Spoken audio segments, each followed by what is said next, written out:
So we've just finished basting on our neck strap, so it's being held in place nicely. So we're going to go ahead and turn it over so that, again, we have kind of the wrong sides here up on your ironing board.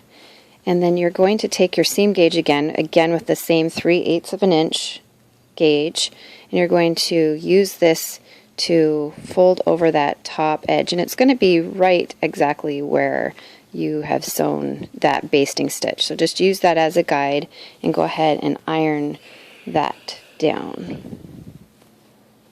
Give that a good press. Get that to stay down. Okay. So once we've pressed that first crease down, we're going to do just like we did on the sides. We're going to turn it and so that we can finish off this. We don't want this jagged edge showing, so we're going to fold this back in onto itself, and this might seem funny and it'll all work out, I promise. So you're going to go ahead and use your seam gauge, 3/8 of an inch, and you're going to press this the second fold. So now all those raw edges are nicely tucked in. All the way along, okay?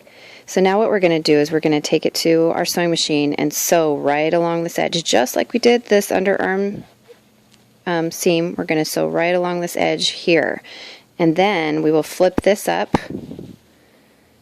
and sew that into place so that it will be up instead of in the down position.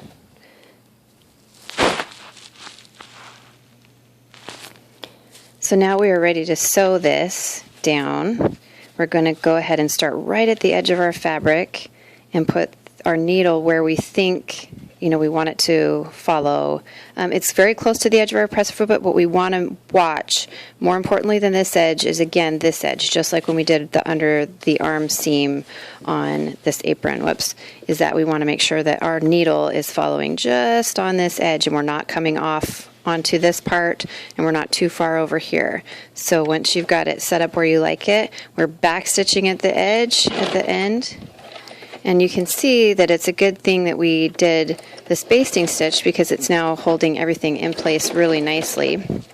If your machine kind of gets stuck on some of the thicker parts, you can go ahead and kind of give it a push. Don't get your fingers stuck in there, but just give it a little push and it will help it to move it along on its way. Oops. I am basting. Shoot. Make sure we go back to your regular stitch length. I did the thing that we shouldn't do.